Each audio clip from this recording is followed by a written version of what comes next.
Hey guys, Keith Angle for TGI Sports Talk with my weekly vlog. Again, we'll try not to take up too much time. I try to go 10 minutes. I sometimes go 15, 12. Listen, it's been a crazy month of March, right? Madness. March Madness is here. We talk about it during the conference tournaments.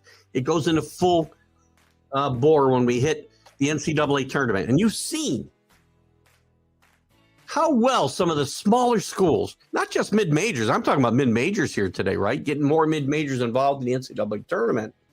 But teams from smaller conferences do well as well. Is it time to start thinking about getting more of these teams involved and stop inviting some of these teams that finish 6th and 7th and 8th in their conference? Especially when they finish under 500, like West Virginia, Mississippi State. Let me just go through a couple of conferences and show you and give you some teams that did not make the conference tournament or the NCAA tournament from these conferences, whether it was the first place team that ended up losing, the team that finished second, and tell me that these teams would have done any worse than Maryland, West Virginia, Mississippi State, Nevada. I shouldn't count Nevada. Let me just go through and you tell me about some of these teams and please comment. Tulane, 12-6 in the American Conference, the AAC, 2011 overall. No consideration at all. Cincinnati, 11-7 in the AAC, 23-13. No consideration at all. In the A-10, Dayton loses to a very hot VCU team in the conference tournament. 12-6, 22-12. No consideration at all. Even Fordham, 25-8 they go. Now, I know they're not playing a schedule some of these mid-majors are playing, but nobody gives them a chance to play them in a 1-1, a home-and-home series. They just don't let them do it. Even St. Louis, George Mason, Duquesne, all won 20 games in this tournament, or this conference. All were over 500, where teams from the Big 12 and the SEC were under 500, well under 500 in their conference, even the Big 10. We're not going to get in the Atlantic Coast Conference. We're not, again, there's teams that shouldn't be there. The teams I've already mentioned, now I'll talk about teams that shouldn't be there in a second. Let's continue with the teams that should be there. I'll give you the second place team in the Big Sky shouldn't be there, and the Big South. But how about the Big West? UC Santa Barbara didn't fare very well, I know, but you had 6 teams with over 20 wins in this conference. The Colonial Athletic Conference, Charleston got in, but Hofstra won the regular season title at 16-2, 25-10. Did well in the NIT, at least early on. This is a second place finisher in the tournament that should have gotten some consideration. Sound like red buttons here. Never got a dinner. You guys are too young. How about UAB and North Texas out of Conference USA? You see what Florida Atlantic's doing.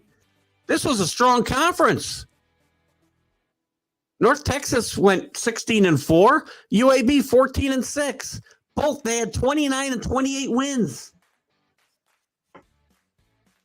Give these teams some consideration. Horizon, I'll give you the Ivy. I'll give you, despite the success of Princeton, I'll give you the Ivy League is not getting another team. How about maybe the Metro? Maybe not this year, but there's been years where they've had good second-place teams, where Siena might have finished second, or Manhattan. They've been good for a while, but not this year.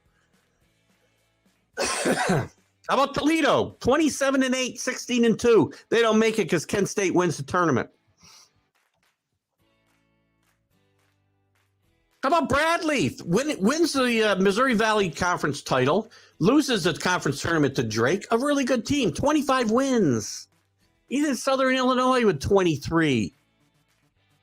Mountain West, a lot of people screaming and yelling about Nevada. They deserve 4 bids. Northeast Conference, I'm going to give you a different, even though Fairleigh Dickinson did very well upsetting Purdue. They're only 21-16 overall. This is a one-bid league. My gripe here is, how does Merrimack not get in? How do you have a stupid rule where you can't make the NCAA tournament or in football go to a bowl game for 4 years after moving up to Division I? How? Why? What's the reasoning? 12-4 in the conference, 18-16 overall. They won the conference tournament and didn't get in. Absolutely ridiculous.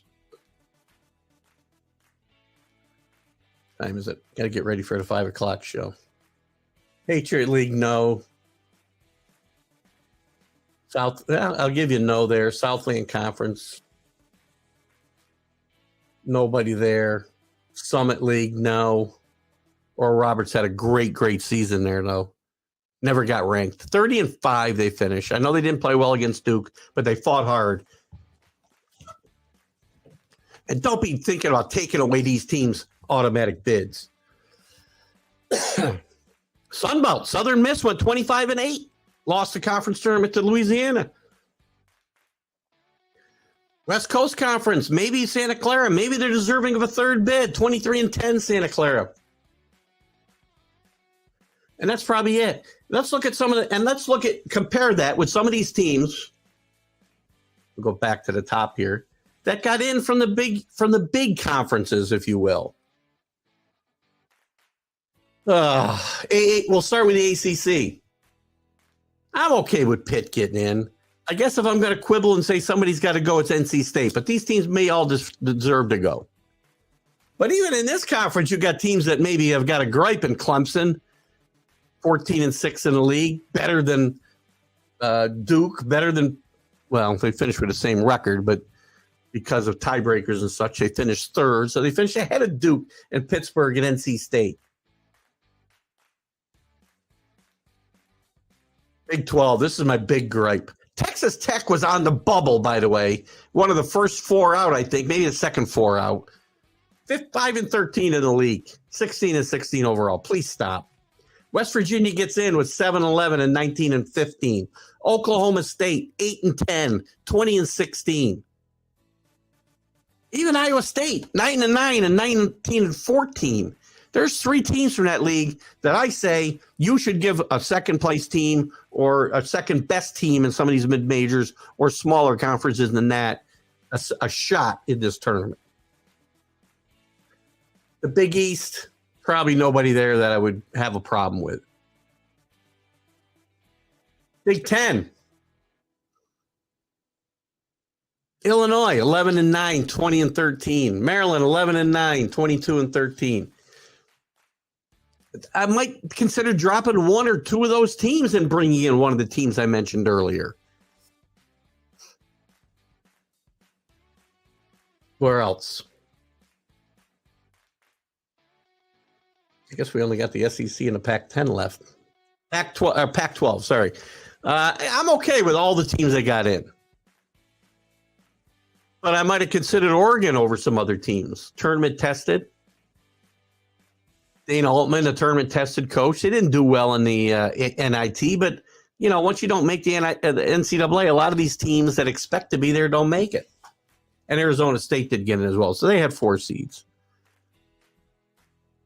Southeastern Conference.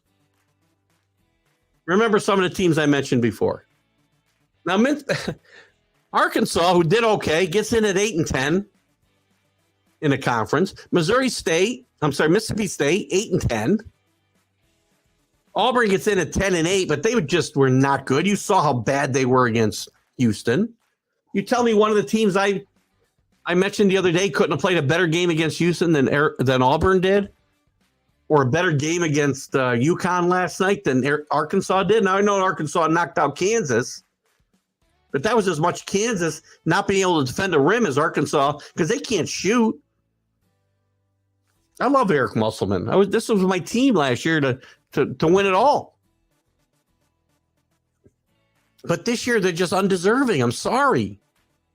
I mean, we've reached the time that it's time to give some of these conferences their due, and the teams that are second best in these conferences should get an opportunity to get in this tournament. And I'm not saying let's expand it to 88 teams. 94 teams, 128 teams. Leave some of these teams that can't even finish 500 in their conference home. I gave you about 7 that finished at 500 or below. Probably 10 that finished at 500 or below that made the tournament. And teams that won 25 plus games stayed home. I understand they're playing a tougher schedule, but these other teams don't get a chance to play really good non-conference schedules because the big conferences won't schedule them, either because they can't, because they're so big and bulky that the conference schedule doesn't allow them to have enough really good non-conference schedules. You're going to see the same thing in football soon. But it would make the tournament better. Nobody's tuning in to see Mississippi State. Nobody. Would you rather see Bradley playing in the first 4? I don't know. Maybe I'm wrong. But it's time to make some changes in the way this committee divvies up these seats. It's just time. Either that or open it up to everybody. It really wouldn't take that much longer. I mean, I think there's I'm not sure now. At one time, 254. 2 more games, you're down to 64. You're playing first 4s anyway. Or maybe you do something with the conference tournaments where the regular season champion doesn't win the conference tournament, they get in.